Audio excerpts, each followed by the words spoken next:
The second person I'd like to introduce is Eunice Mbugua, who is the Group HR Manager and Kaizen Manager at the Maginpar Group.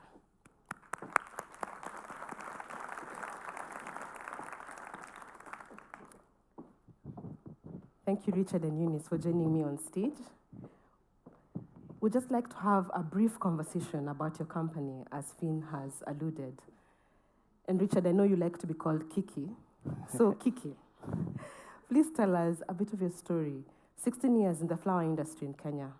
Tell us more. Yeah, great. Thanks, Lillian. Just briefly, thank you very much to Norfund for inviting Eunice and myself to come over and share our story with you. Your question, Lillian, about where it all came from, it really is a lifetime passion of mine. And I'll tell you a little story.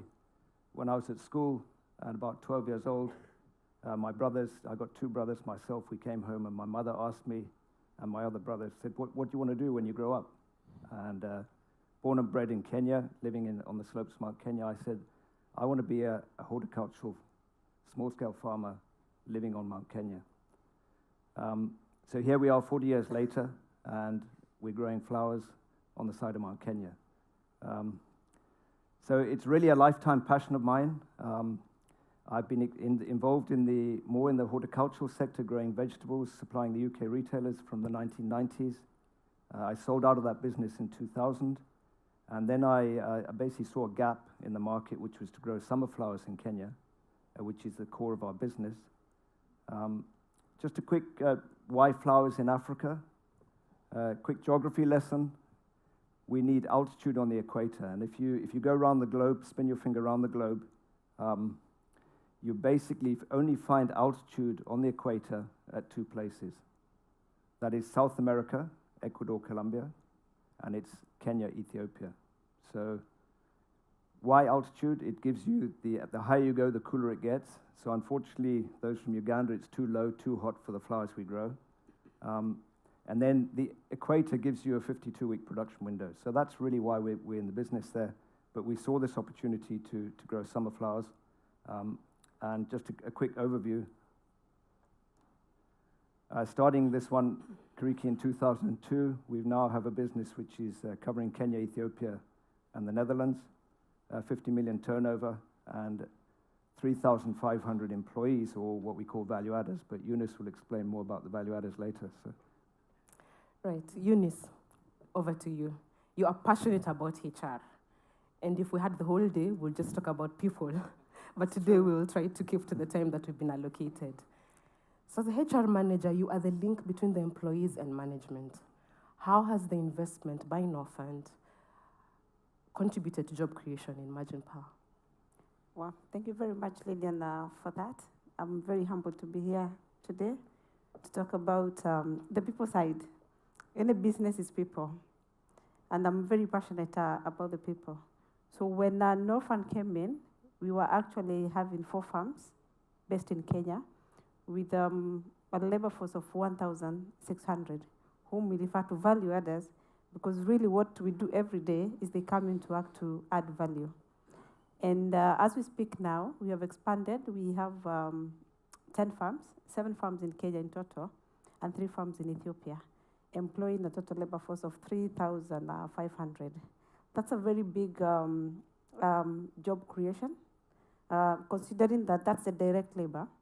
And then we have indirect labor that all the 3,500 employees are actually supporting, plus other growth within where our companies are actually based. For instance, we offer house allowance to our staff. We don't house them. So what has happened, because of the numbers are budging, then you realize there's demand for housing. So that's business outside the company. The land around our area is also appreciating. So with that alone, there's a lot that is happening directly and indirectly. Right, and your company is credited for the Hamuka or Kaizen culture. For those of us who do not speak Japanese, what is Kaizen and what is Hamuka? Well, I don't know whether we have Japanese in the room.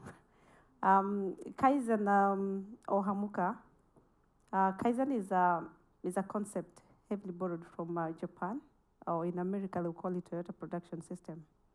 So Kaizen is 2 words, Kai, change, and Zen, better. So it's basically change for better.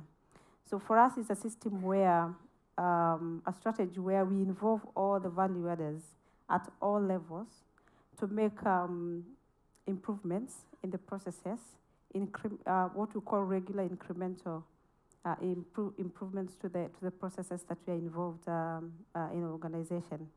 So basically, every employee is very key into this journey, from the top to bottom. That's next. Yeah. So what we've done to make it more at home, we call it Hamuka. So it has two words in Kiswahili, and the middle name, MU, is muda, which is waste in Japanese. So when you call it Hamuka, it's more at home, more than actually Kaizen. So to make it more understood, all our employees are able to understand and to connect with it. So when we say Hamuka, we say hatutaki muda kariki. So hatutaki is Swahili, meaning we just don't want to generate waste in our processes. So sometimes, as Lillian is talking about, she's visited our farms and we've talked about Hamuka together, is you really have to be there to feel it. So when we started Hamuka, this post was actually displayed by our employees. And they say, feel the Hamuka spirit. Who feels it, knows it. Because all what Hamuka has done is to come and make our work very easy. So in many organizations, you realize you have what we call the top-down communication, where basically you have the CEO sitting at the top, and you have all the others cascading down. So for us, it's more on the bottom-top communication. So at the top, when the CEO is or the board is talking about the strategy, once they've done that, we invert the triangle, the pyramid, and he'll be sitting at the bottom to support that strategy. Because as much as it comes with a very good strategy, if they do not support it, the CEO, the board, then it is automatically fail. So for us, it has brought in a culture where it's a no-blame culture, where we firmly believe, especially for me as a HR, that no employee comes to work prepared to make any mistake. And should it happen, it's not about who, it's actually what happened. So we question the process and not actually the employee. And with that, it brings the employees closer home and is able to talk about the problem. Because if you attack me then or condemn me, then I'll not talk about the problem. So we say, look after your people, and they will look after your business, as said by Richard Branson. So what we believe is, for us, people are key to be able to produce what we really want. So I'll give a story of our smallest unit, which is closer to Nairobi, about 40 minutes drive from our capital city. That farm, just in 2010, we actually exporting about 8.5 million stems per year. So we started Kaizen in about the year 2012. And with the close of financial year, which ended in June 2017, the same area, which is 19.48 hectares, was able to produce 24.6 million without moving a fence. So wow. It's really about elimination of waste in the processes. That's impressive. Eunice tells me that now in Maginpar, they talk about having 3,500 ideas in form of brains rather than 3,500 workers or employees, which is just a wonderful expression. Kiki, Kenya and Ethiopia, operations in these two countries, are they vastly different? Yeah, very different, Lillian.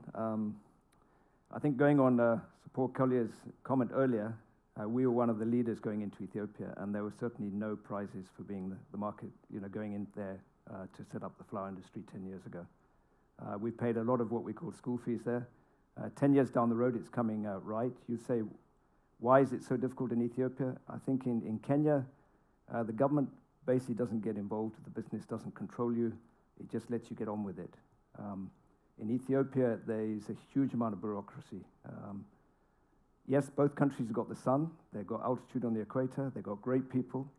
But the bureaucracy, the regulation in Ethiopia is a real hamper on the business, to the extent that we have to have a full-time, fully staffed office, admin office in Addis, just to look after the regulation.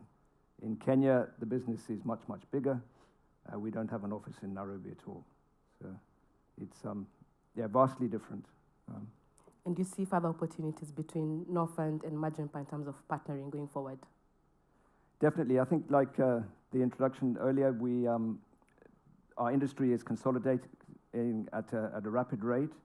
And so what we've done with the assistance of Norfund is being able to consolidate the business across Kenya, Ethiopia. We recently bought out one of our competitors. We've merged in Maginpar. And the next strategy is definitely to do the value addition, to do the bouquet work in Kenya, and actually look at moving that out of Europe into Kenya, doing full bouquets, doing all the value addition in Kenya, as well as continue to scale up the business as well. Okay, great. Eunice, Kaizen, now we are all sold on it. You mentioned that because this is a culture that increases productivity as well as motivation and engagement, how do you assess that in the company? And where else can we use culture outside of Maginpar? Basically, Kaizen teaches us to speak with data. For us, in all our processes, we are able to produce data that is able to show us from where we are coming from and where we are going. So like, we always looking at a plan versus actual all the time. So like, for instance, we have a target of probably to produce 200 million stems per year. And what we do, that is for the whole group. Something interesting to note is that when we are sharing our strategy, we always talk about it every day. So like our greetings, I probably want Kiki to respond to the greeting, is would say 200 million stems. We will. And that's the response for everybody from top to down. Okay. So when we talk about we grow our people, and our people grow flowers, this is exactly what we mean. So we try to empower our staff to ensure that they're properly skilled to be able to run the business with actually minimal consultation.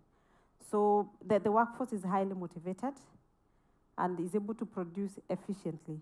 So that culture of, especially the culture of no blame, is very key, and it's what has made us to be who we are today. Because everybody's given an opportunity to make decisions into the business. As you rightly said, before, our organization was run by on average five managers. Today, with the 3,500 people, those are 7,000 eyes that can be able to spot opportunities for improvement. Excellent. And I can use Kaizen at home? Kaizen can be done everywhere. I want to challenge everybody, go back home, check your closet. Any clothes that you've not put on for the last 3 months, you don't need it. No waste. Kiki, in conclusion, agriculture in Africa, what do you think? What does it look like going forward? It's tough, but are you still inspired to keep at it? Oh, definitely. There's a huge opportunity in Africa. You've got a wonderful people there who are ready to work. You've got the sunshine, the water, the land. So it really is just bringing the skills in, and I think opening up market opportunities. It's something which we're now working on at the Kenya Flower Council level, is trying to open up other market opportunities for us around the world. But there's an enormous opportunity in Africa. Yeah, definitely. Right, a round of applause for Kiki and Eunice. Thank you. Great. Okay. Thank you. Thanks, Lynn. Thank you. Thank you.